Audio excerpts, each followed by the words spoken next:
Kisah mualaf Dondi Tan, riset 7 tahun sebelum masuk Islam. Sosok Dondi Tan rupanya banyak dicari masyarakat. Pasalnya banyak yang penasaran dengan kisah mualaf Dondi Tan yang sebelumnya memeluk agama Kristen. Pemilik nama asli Dondi Tan Sutanto ini adalah keturunan Tionghoa yang lahir di Melbourne, namun ia memutuskan untuk menjadi seorang mualaf di tahun 2014 silam. Keputusannya untuk menjadi mualaf ini sudah ia matangkan setelah 7 tahun mempelajari Islam. Ia pun mulai terus mengkaji dan membandingkan Al-Quran dengan kitab suci agamanya kala itu, sampai akhirnya banyak jawaban atas keresahan yang ditemukan dalam Al-Quran. Lalu ia semakin tertarik dengan Islam setelah mendengar video ceramah dari pedebat Islam Ahmed Deedat yang membahas mengenai Bible atau Alkitab. Rasa penasarannya pun semakin tinggi. Ia terus menonton video itu sambil memegang Bible untuk mencocokkan apa yang dikatakan oleh Ahmed Deedat emang benar atau tidak. Koh Dondi mengaku dirinya terus melakukan riset hingga menemukan kitab agama terdahulunya itu tidak sepenuhnya firman Tuhan. Meski demikian, Dondi Tan mengatakan bahwa ada kesamaan antara Bible dan Al-Quran. Maksud kesamaannya itu yaitu kalimat la ilaha illallah yang artinya Tuhan yang sama. Baik Bible, Perjanjian Lama maupun juga Baru mengatakan Tuhan itu Esa atau Tunggal. Selama perjalanan spiritualnya, Dondi Tan terus mempelajari apa yang disebut oleh Ahmed Deedat mengenai Al-Quran dan Bible. Hingga akhirnya pada tanggal 25 Juli 2014, Dondi Tan benar-benar mantap memutuskan untuk mengucapkan 2 kalimat syahadat. Menurutnya, setelah menjadi mualaf, ia merasakan nikmat yang luar biasa. Pertama kali ia merasakan sujud itu sangat luar biasa.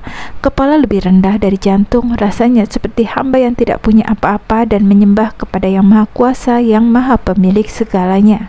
Koh Dondi Tan mempelajari Islam ternyata tidak hanya untuk diri sendiri, melainkan juga dibagikan kepada saudara-saudara muslim lainnya, supaya tidak mudah goyah dalam mendalami atau mempelajari agama Islam. Seiring waktu, Dondi kini menyebarkan dakwah Islam melalui caranya sendiri. Melalui akun-akun media sosialnya, ia sering berbagi ilmu atau sekadar bertukar pikiran dalam pembahasan agama. Kisah yang kedua, kisah mualaf Koh Stephen, pendiri Mualaf Center. Koh Stephen lahir di Jakarta pada 14 Juli 1981. Pada tahun 2000, Stephen mengucap 2 kalimat syahadat dan menjadi mualaf. Koh Stephen resmi menjadi mualaf dan memakai nama Indra Wibowo As-Siddiq. Ada cerita sangat menarik di balik kisah mualaf Stephen Indra Wibowo. Ia pernah menceritakan masuk Islam di tahun 2000. Awalnya ia tidak pernah memilih Islam, bahkan tidak pernah kepikiran untuk memilih Islam sebagai agama, karena ia dibesarkan di lingkungan Katolik dengan keluarga Protestan. Koh Stephen masuk Islam dengan cara sederhana. Suatu ketika ia melihat salah seorang teman muslim sedang mendirikan salat. Ia tertarik melihat gerakan berdiri, ruku, dan sujud. Setelah itu, Koh Stephen mulai mendalami Islam. Dari pembelajarannya, ia menemukan Islam tidak hanya mengatur saat manusia hidup, tapi juga setelah kematian. Sama keteraturan dalam hidup, fikih, semua diatur, mau makan diatur, makan pakai tangan kanan. Ini keteraturan yang dibuat hukum dalam Islam. Dan masuk WC harus kaki kiri, keluar dengan kaki kanan. Hal simpel ini semua diatur dalam Islam. Islam mengatur seluruh manusia A sampai Z, sampai sudah mati pun diatur. Kita tahu amalan jariah, ilmu bermanfaat, doa anak soleh ini tidak pernah putus-putus pahalanya setelah mati. Dulu ia beriman di sana dengan sangat kuat. Saat pindah agama, ia tidak menemukan kejelekan di sana.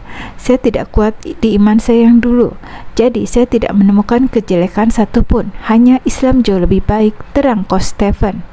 Setelah itu ia minta diajari cara sholat. Sang teman saat itu tidak ingin lantaran Koh Stephen adalah seorang Katolik. Bro, belajar dong yang kayak tadi. Temannya bertanya. Yang tadi, oh sholat. Tidak boleh, kamu kan bukan muslim, kata Koh Stephen. Lantaran ingin belajar sholat, Koh Stephen pun mengucapkan 2 kalimat syahadat. Setelah itu baru diajari cara sholat. Meski awalnya tidak tahu apa-apa tentang Islam, Koh Stephen akhirnya memperdalam ajaran agama Islam. Perjalanan mendalami Islam itu tidak mudah. Ia pernah mengalami perlakuan yang tidak menyenangkan, seperti mualaf pada umumnya. Ia pernah ditolak dan diusir, bahkan mendapat perlakuan keras dari keluarga. Tetapi Coach Stephen tidak menyesali keputusannya itu. Ia makin mendalami ajaran Islam, mulai dari buku-buku bertema Islam hingga belajar kepada para ulama. Ujian berat pun tak luput dialami oleh Coach Stephen. Ia berjuang keras untuk menjalani hidup dan mempertahankan keyakinan. Ia pernah menjadi tukang bersih-bersih, kuli panggul, kernet, truk pasir, hingga sales. Namun perlahan tapi pasti, kehidupan Coach Stephen pun berubah. Ia pernah menjadi kepala departemen di salah satu perusahaan riset internasional di Indonesia. Pada tahun 2003, ia mulai membangun jaringan mualaf di Yahoo Group. Lalu di tahun 2004, ia mulai membuat website atau lebih dikenal Mualaf Center Indonesia. Coach Stephen mendirikan MCI sebagai tempat para mualaf berbagi cerita dan ilmu. Ada banyak program di MCI untuk membantu mualaf bisa lebih mengenal tentang Islam. Awal mula mendirikan MCI usai belajar Iqra, namun ia tidak mendapatkan guru ngaji, sehingga ia mencoba mencari ustadz yang lebih profesional. Melalui MCI, Coach Stephen banyak membimbing mualaf mendalami pengetahuan Islam.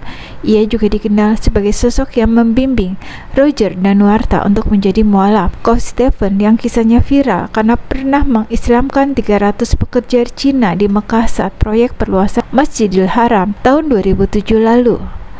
Coach Stephen dikenal sebagai seorang yang pemurah, dermawan, dan dijuluki sebagai pemulung amal. Coach Stephen dalam jalan hijrahnya mengaku sebagai pemulung amal.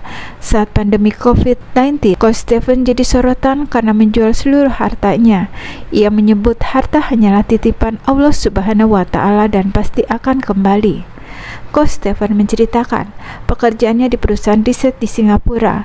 Kliennya pun diantaranya seperti UN, WHO, WWF, dan UNICEF. Sepulang umroh pada Januari 2020, Coach Stephen menjual salah satu rumah sehana senilai 5,5 miliar rupiah.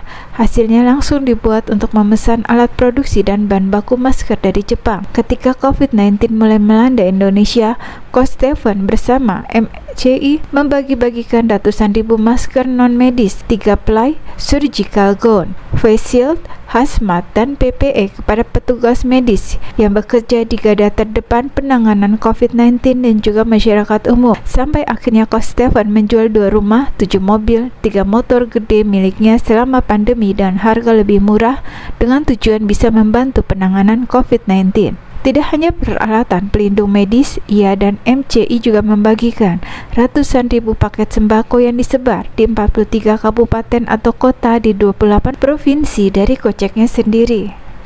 Selain dikenal sebagai pendiri MCI, Coach Stephen juga pendiri Dompet Madani dan channel YouTube Vertijon TV. Akun Instagramnya memiliki sekitar 94.000 pengikut. Dalam setiap unggahannya, Coach Stephen banyak mengajak untuk bersedekah dan membantu sesama. Coach Stephen juga melahirkan karya berjudul Mualaf, Kisah Para Penjemput Hidayah. Ia juga mendampingi Roger Danuarta menjadi mualaf. Coach Stephen meninggal dunia setelah menunaikan sholat Isya di Surabaya pada Jumat 14 Oktober 2022 lalu.